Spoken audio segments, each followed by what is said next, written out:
Good afternoon. Good afternoon. Good afternoon. This is a graveyard time of the afternoon, I know. This afternoon, I'd like to do something totally different. We forget about you are a team. We forget about you are part of the business. I'd like to introduce you to a total new concept, your life score. This session is not about this organization.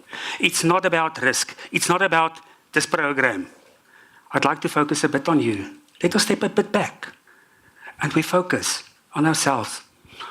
I think all of you have got a little mirror. This is a proverbial mirror. I'd like you, from today onwards, every single time you brush your teeth, you do your makeup, you do the beauty things, remember, every time I'd like to look at my life and see what is my life score. And don't bullshit yourself. Be honest with yourself. This is what we do. We like to do our own thing and don't be honest with ourselves. Let us turn this concept a little bit around. It's not scientific. Maybe you ask now, who the hell is this guy? Where am I coming from? My name is Archibald Holtzhausen. I'd like to do things a bit differently. I break all the rules. Everywhere I'm going, corporate identity and branding never likes me. But sometimes we need to break the rules to get to our customers, to get your message through. I'm 55. I am very close to 32 years married. I've got 2 wonderful children. My career, I think I had an unbelievable career. Do every single year or 2 years something different from the beginning. I love challenges, big challenges. Like this program is a challenge. I love challenges. I've done the Ironman a couple of times before in my life. I'm a passionate photographer. I'm an amateur, but I like to be on the other side of the camera to see what I can capture. I'm still very active in the world, in the field. I do trail running and whatever I can do to challenge myself and show the world you can do and conquer anything. But at the end, for me, life is about making a difference. Whatever I do and wherever I go. I'd like to touch every single person I meet, irrespective if it's you or the security guard or at the drive-thru, the lady who helps me. We can make a difference. I'd like to tell you 2 stories, real life stories, about me. I had a wake-up call 15 years ago. One holiday, I got a call from a doctor. He said, Archie, I need to see you. I said, no, sorry, I'm on holiday. You can't see me. You can't see me? I'm on holiday. He said, no, I need to see you. You need to come in. What's this about? I had my wake-up call. He told me if I am not going to do something, I've got 6 months to live. I've got 6 months to live. But how is it possible? Can you believe me? This guy told me I'm overweight. Can you believe me? He told me I'm going to have a heart attack. But that was my wake-up call. I've got 2 little kids. Small ones. I want to see them grow older. But that was a wake-up call for me. Life brings a lot of wake-up calls to all of us. It's not necessarily health. It can be your marriage. It can be your career. It can be a relationship. It can be your financial situation. Don't wait for a wake-up call before you do something. It can be too late. It's up to you. Look in your mirror on a constant basis, every single day, every week. Look at your life balance sheet, your life score. Is this the life I want? Is there something I can change? When the doctor told me this, I had to change. I had to change my life habits. I've got 6 months to live. It's now 15 years later. I had to change my eating habits. I had to change my drinking habits. I had to change exercise that I didn't do it before. But that was my wake-up call. Can you believe I'm now 72. I've lost 42 kilos. Pant size dropped dramatically. Cholesterol was very high. Then someone convinced me to do the Ironman. If you don't know what it is, it's really an extreme long event with cycling, swimming, running. It's 226 kilometers. to 20 hours a week of training. But I could listen to someone, I can watch videos, I can talk to people and read books, but it was up to me to make the difference. If you're not doing something about your situation, nothing is going to happen. And it doesn't matter about time. Many hours later I finished. I've done a couple of them. That was my wake-up call. Maybe this evening when you look at your mirror, your life mirror when you're driving back, is there maybe a wake-up call for you? It can be your career, your job. It can be your relationships. It can be health. It can be your financial situation. It can be your religion. So you know you need to do something differently. Let's shift gears. My running partner, a medical specialist, convinced me to do a 50-kilometer trail run with him somewhere here in northern KZN. Let's do this thing. I've gone with my friend and we entered it, stayed the night there, and the next morning, just before the race, felt fantastic. Start running, long day. It's about 12, 14 hours also out that you're going to be out. Half at the 20-kilometer mark, I felt, yes, fantastic. And then I hit the wall. I was dead. I had no energy, nothing. 30 kilometers still to go. There's no way out. Only way out is by helicopter. If the helicopter comes and fetch you, it's $10,000. That's it. That's the only way. I had to finish. But then, my partner, my running partner, he started to convince me, motivate me. He said, Archie, you can do it. You can do it. And then we started this movement forward. You can't call it a run. You can't call it walk. It's a shuffle, moving the bum in a different way. But you're moving forward. Few kilometers further, I've met two women. They told us they quit. They cannot do it anymore. 25 kilometers to go. And suddenly there was a voice inside me that told me, start convincing them they can also finish it. But I was totally close to fucked up. Totally. No energy, nothing in me. My partner, my running partner, looked at me and he said, but I'm dead. I can't even do something. Now I start to convince them. Many hours later, the four of us crossed the finish line. Tears were running. But then I discovered something. Another message for you. Except for your wake-up call. Every one of us got a reserve tank. And do you know what? You cannot open your own reserve tank. You need a friend, a buddy, a colleague, a priest, an imam, a reverend, a psychologist, a life partner, trusted partner, whoever, irrespective if it is physical, irrespective if it is your marriage or a relationship, irrespective if it's your financial situation or a shitty job that you've got that you don't like anymore. But someone else can open your reserve tank. But do you know what's the other side of the coin? You've got also the key in your hand to open the reserve tank of someone else. We don't look for that opportunities. Maybe there's someone in this room. Maybe there's people, colleagues working with you who need someone to help them to open their reserve tank for them. That was my second lesson. That your tank can be empty. This is your perceived it's empty. But it can be filled again just by allowing someone to open your reserve tank. All of us, we are in a work situation. Do we love our job? I follow Gallup. If you know what is Gallup, Gallup is the largest polling organization in the world where they look at lots of things. They look at employee engagement. They had interviews with more than 25 million people in 17 countries around the world. And the remarkable stat around the world is that 24% of people, they hate their job. Do you know? They are dead already. You can actually smell them. They are oxygen thieves. No, you know who they are. Walk on your floor, you see them. They actually want the whole world to know life is bad. Because you laugh. I know you know some of these people. We know them. They are there. They are oxygen thieves.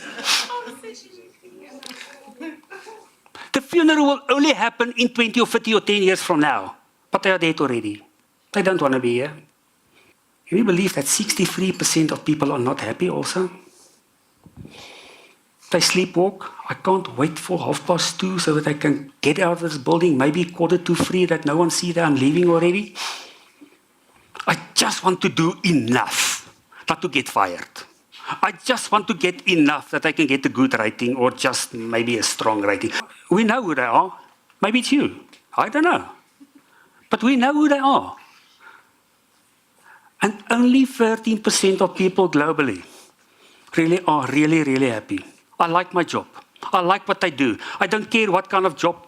In South Africa, they do it per country, it's 9%.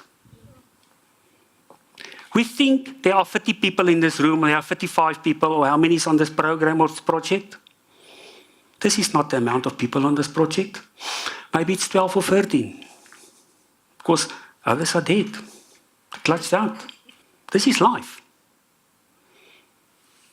But all of this relates back to happiness, personal happiness. And this is where life score is coming in, your life. Look at your life in general, not only from a work perspective. You can say, I love my job, or I hate my job. So many people come to me and say, Archie, I want a different job. Oh, please, please help me. We can get a different job. It's not about the job. It's about life. Even if you press the button, you go into a new job, a new company, you'll get 5 or 10% more money. 6 months later, you're going to be unhappy again. It's attitude. You need to change. Look in your mirror. I gave you a little, there's a pen on your chair or where you are, and with some stickies. I want you to do something for me. I'm going to ask you 4 questions. 4. We are not going to break away groups to discuss the stuff. We are not going to analyze your results. It is just a step for you to see where you are.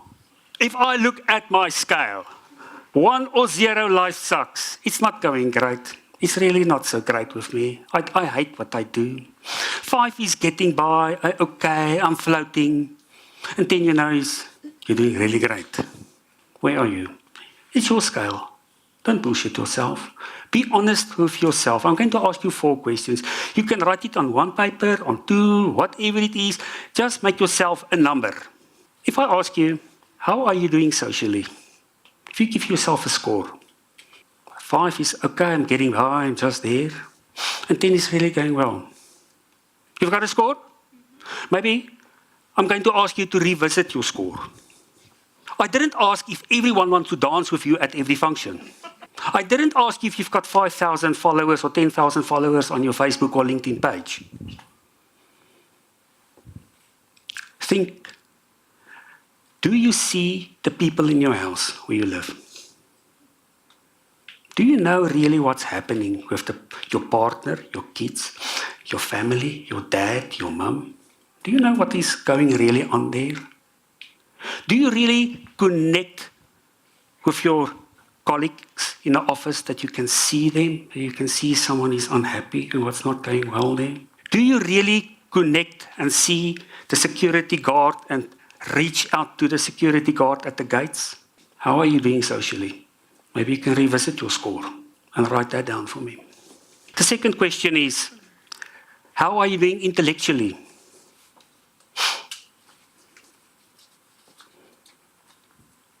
You will know, write down your score. But maybe you want to revisit again. I didn't ask you how many degrees you've got. If you're a chartered accountant or a business analyst or a project manager, you're a PMP, so qualified, or you're an actuary or a whatever. Or how great you are in facilitation. But are you willing to change your beliefs? Are you willing to hear what Cardoline is saying? And maybe you will change your views and not be preoccupied, this is the only way, and the only way is my way. Are we willing to accept that this mess or this deurmekaarheid in this organization who Walpray that is not so lekker working, everything. This is maybe the norm for the next 3 years, and this is the new normal. Are we open to change our views, our belief system, and to accept that other people can also be right? And I don't, because otherwise life can be so miserable. My car speedometer tells me I can drive 240 kilometers. Do you think I can do it getting out of this building to this afternoon? Not even 2030. I need to accept this is the way it is going forward. How are you doing intellectually? Do you have a score? How are you doing spiritually? But maybe before you think about it, it's not about religion. It's not about if you're going to a mosque or a temple or a church, or you've got one of the holy books next to your bed, and you read it so now and then. It's not what I ask. Do you acknowledge the person who's with you in the office and you get so cross with the person, but you don't know that this is a single mum, that she's a single mum, the child is sick, and she just don't know how to get through all of this? How are you doing spiritually? Do you have a score?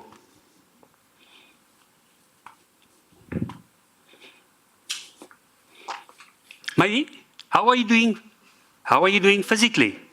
What is left in your tank, your body, when you leave the office in the afternoon? Do you take the best of you to your loved ones?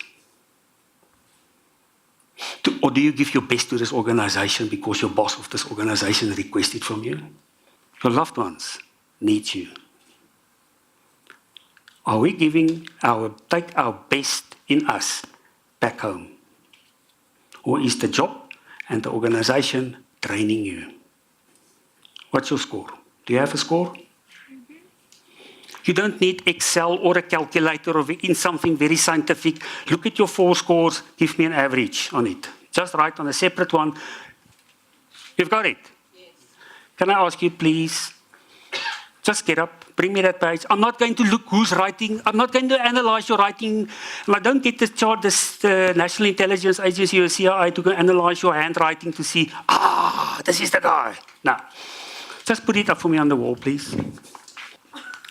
I've done this with about 10,000 people over the last couple of years. What do you think is the average score? 5. I hear a 5? What? Huh?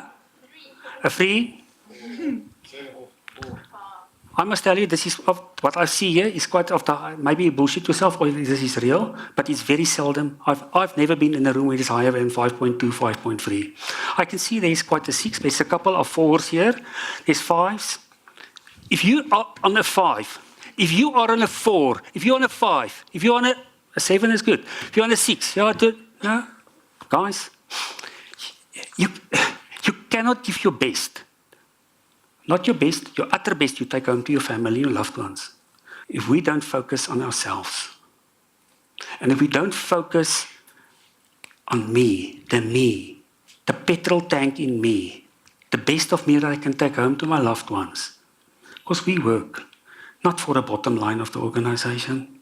There's not one of you in this room who's really interested in the bottom line of a PBT or a cost-to-income ratio. We are not. We exchange our knowledge for a certain amount of money, the money that we agreed with this organization. But at the end, I want to have a happy life. It's up to you, not to me. It's not about someone else. Someone else will not run and train on behalf of you. Someone else will not help you to solve a relationship problem wherever you are. Whatever you've written down there, do it weekly for yourself and see where you are. What can I do to improve my life score? Because this is what people see about you. We see it. I can walk the floors. You're a 6. There's an 8. There's a 4. There's a 2. Let links the dots. Bring the dots together. For us, for you, going forward, remember your wake-up call. Don't wait for a real wake-up call, for something dramatically that can happen to you before it's too late. Start thinking about your life now today. What can I do? When you get in your car or a goud train or a taxi or bus, wherever you're going now, what can I do to increase my life score? To make sure that when that real wake-up call comes, or something tragic happens, I'm prepared for that. Remember, you've got a reserve tank. Find yourself a partner, a coach, a mentor, a reverend, psychologist, whoever who can help you to open yours. But always be lookout for someone in the department, maybe in the family, in your organization, wherever you go. You've got maybe the key to open someone else's reserve tank. Remember, no one of us are coming here except Group Exco, who is really measured on the bottom line. We are not. You are here to exchange your knowledge, whatever your capability, for some money, so that you can go back home and give that back to your family. And they can see, but really, I bring my best back home every single day. And on this program, going forward, how long ever it's going to last, make suggestions. Talk to the management, talk to the leaders, talk to guys. Let's do some stuff that don't drain me so that I can take my best back to my loved ones. Look in your mirror. The mirror I gave you every single day, every single time you brush your teeth, you sit in front of the mirror, put up your makeup, you drive, you see the little mirror. Remember, you can reflect on your life. You can be in denial. A lot of bullshit of this guy. Forget about this. You can say, leave me alone. Or you can embrace. Walking out of here. I will do that. To talk to you about something that is not work-related. It's about you. And let us start focusing on me. Me Incorporated. Archie Incorporated. Cardoline van der Merwe. Nou, whoever. Tando Kumalo. Tando Kumalo Incorporated. You've got one life. And let's live the life we want to live. And make sure that you take